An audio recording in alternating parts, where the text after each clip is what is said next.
আসসালামু আলাইকুম, আমার নাম সোনিয়া আক্তার। আজকে শুরু করতে যাচ্ছে একটি নতুন ব্লগ। আজকের ব্লগে থাকছে তেলের পিঠা রেসিপি। যে দেখুন, আমি চালটা নিয়ে এসেছি, যে ভাইটেল চাল বলে এটাকে। ওটা পরিষ্কার করে ভাঙ্গাতে দিয়ে দিচ্ছি। আবার এখানে যে পলিথিন রোল করা ছিল বাইরে থেকে আনানো, এই পলিথিনগুলো, সেই পলিথিনগুলো চালটা দিয়ে দিয়েছিলাম। এই যে চালটা ভাঙ্গায় আনা হয়েছে, যে দেখুন। আমি 2 কাপ পরিমাণে চাল নিয়ে নিচ্ছি, যে 2 কাপ। এখানে পরিমাপটা হচ্ছে কাপ। যে এখানে আপনি 4 কাপ নিতে পারেন, গ্লাস নিতে পারেন, মগ নিতে পারেন, যে যে যে পাত্রটা নিতে চান আর কি, সেই একই পাত্রে মেজারমেন্ট করে নেবেন। এই যে এখানে 2 কাপ পরিমাণ নেবেন চালের গুঁড়ি। এই যে আমি 2 কাপ চালের গুঁড়ি নিয়ে নিচ্ছি, 2 কৌটা আর কি। আপনারা যে কৌটাই নেবেন একই মাপের হবে। ওই যে 2 কৌটা নিয়ে নিলাম। আর বাকি 1 কৌটা নিয়ে নেব আমি ময়দা। এখানে যদি আপনি মেজারমেন্ট কাপ নেন, 2 কাপ চালের গুঁড়ি দেবেন আর 1 কাপ ময়দা দেবেন। এখানে যদি 4 কাপ নেন, 2 কাপ চালের গুঁড়ি, 1 কাপ ময়দা। যে আমি ময়দাটা দিয়ে দিচ্ছি, 1 কাপ ময়দা। তাহলে পিঠাটা আপনার পারফেক্ট হবে। এখন আমার বাকি যে উপকরণগুলো লাগবে সেগুলো আমি নিয়ে নেব। এই যে পাত্রে গরম পানি বসিয়ে দিলাম। এখানে আমার গরম পানি লাগবে, উষ্ণ গরম পানি লাগবে। এই যে দিয়ে দিচ্ছি লবণ পরিমাণ মতো, 1.5 চামচ মতো দিয়ে দিচ্ছি। লবণটা আপনারা আপনাদের পরিমাণ মতো দেবেন, যতটুকু নেবেন সেই অনুযায়ী লবণটা দিয়ে দেবেন।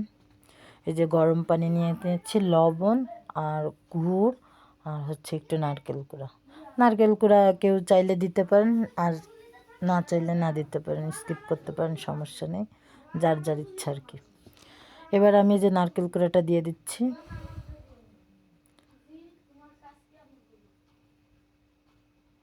এরপর দিয়ে দেবো গুড়।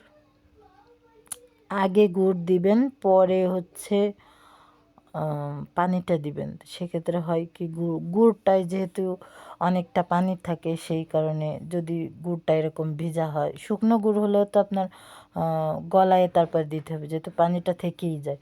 সেই কারণে আগে গুড়টা মিক্স করার পরে তারপরে বুঝে পানিটা অ্যাড করতে হবে ওর সাথে। এই যে আমি প্রথমে গুড় দিয়ে দিচ্ছি। এই যে দেখুন, আমার সেই খাঁটি খেজুরের গুড় রস আনানো হয়েছিল, সেই দিনই এই গুড়টার সাথে আনানো হয়েছিল, একদম খাঁটি।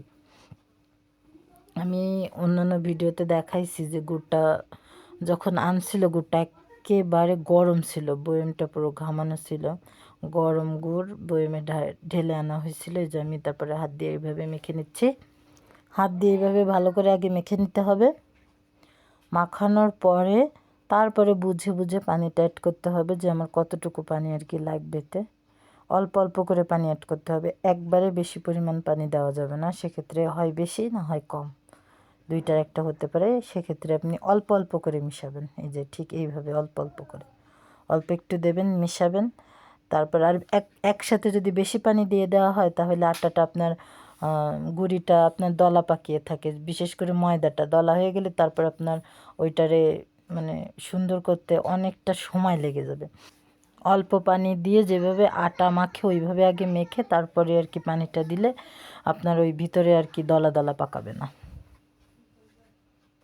এই যে তারপর আর একটু দেবো, দিয়ে আবার একটু মাখাবো। ঠিক এভাবে করে ব্যাটারটা মাখিয়ে নিতে হবে।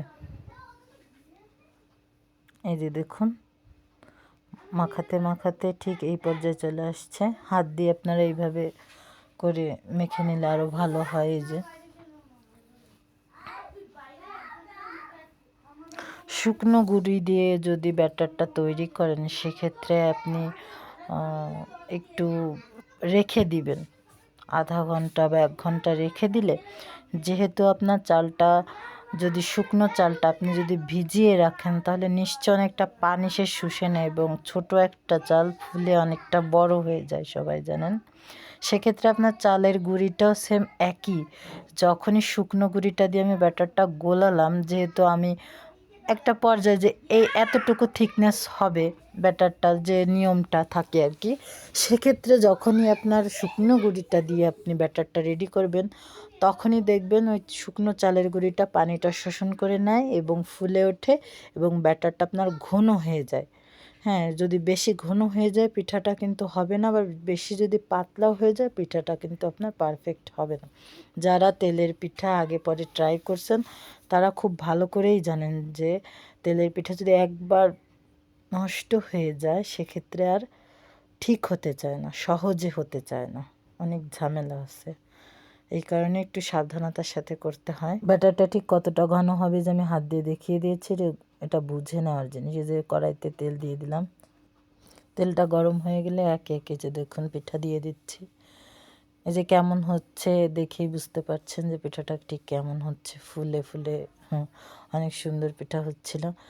যাই হোক, এই পিঠা কিন্তু অনেক সহজে হতে চায় না। এই যে থিকনেস দেখে বুঝতে পারছেন ঠিক কেমন। এই যে দেখুন কিভাবে ফুলে উঠছে, আমি কাছ থেকে দেখানোর চেষ্টা করছি। ঠিক এভাবে অল্প জালে, বেশি জাল দেওয়া যাবে না, অল্প জালে আস্তে আস্তে করে পিঠাটা এভাবে ভেজে নিতে হবে। গুলাটা দেওয়ার আগে একটু নাড়িয়ে নাড়িয়ে তারপর দিলে আর কি পিঠাটা ভালো হবে। আর এই যে অল্প অল্প করে দেওয়াই ভালো, না হলে ভিতরে কাঁচা থেকে যাবে। এই যে দেখুন ঠিক এইভাবে ভাজতে ভাজতে প্রায় অর্ধেকের বেশি ভাজা হয়ে গেল।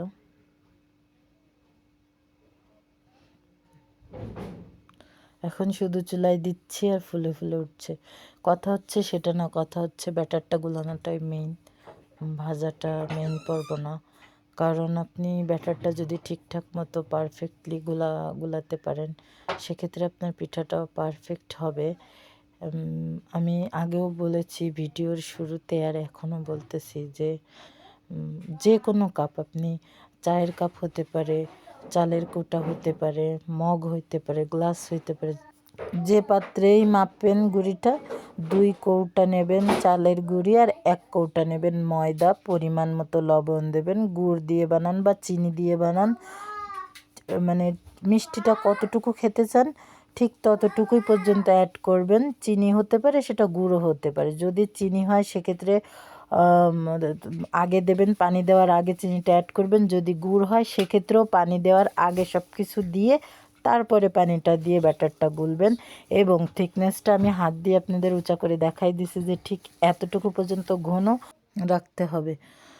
যাই হোক, তারপরে তেলটা গরম করে অল্প পরিমাণে দিয়ে দেখবেন যে কেমন হচ্ছে। যদি ভালো হয় সেক্ষেত্রে তো ভালোই, আলহামদুলিল্লাহ। যদি ভালো না হয় সেক্ষেত্রে অল্প একটু পানি অ্যাড করে দেখতে পারেন। যদি ঘন মনে করেন তাহলে একটু পানি অ্যাড করবেন, যদি পাতলা মনে করেন তাহলে একটু ময়দা অ্যাড করবেন।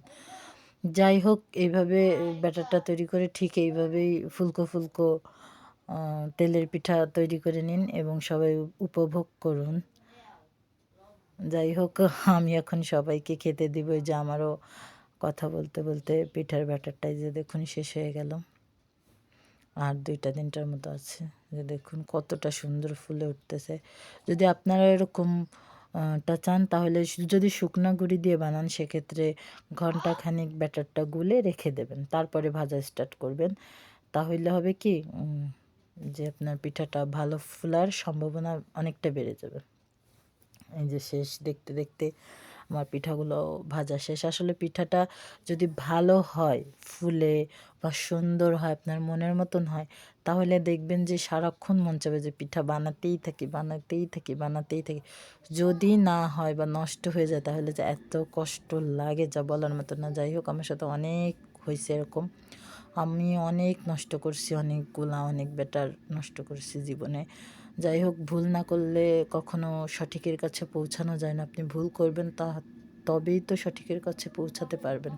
ভুল করতে করতেই মানুষ শেখে এবং এক পর্যায়ে সে পারে, যদি সে হাল ছেড়ে না দেয় সেক্ষেত্রে। যাই হোক, চেষ্টা করেন, অবশ্যই পারবেন ইনশাল্লাহ। আমি তো একসময় পারতাম না, আমি যখন এখন পারি, আপনারাও চেষ্টা করবেন, অবশ্যই পারবেন। 1-2বার হয়তো নষ্ট হবে, তারপর তো পারবেন ইনশাআল্লাহ। ধৈর্য ধরে চেষ্টা করলে সবই সম্ভব, সবাই পারে। যাই হোক, আমরা একেবারে ভিডিওর শেষ পর্যায়ে চলে আসলাম। এই যে আমার শেষের ব্যাটারটা দেওয়া শেষ, এই যে আমার পিঠা বানানো কমপ্লিট। এই যে দেখুন শেষ। এই যে দেখুন আমার 1 রাইস কুকারের পট ভর্তি পিঠা হয়েছে। আমি কিছু পিঠা এখানে একটা প্লেটে নিয়ে নিলাম মেহমানদের দেবো বলে। যাই হোক, আল্লাহ হাফেজ। সবাই ভালো থাকবেন, সুস্থ থাকবেন এবং আমাদের চ্যানেলটি সাবস্ক্রাইব করে আমাদের পাশে থাকবেন।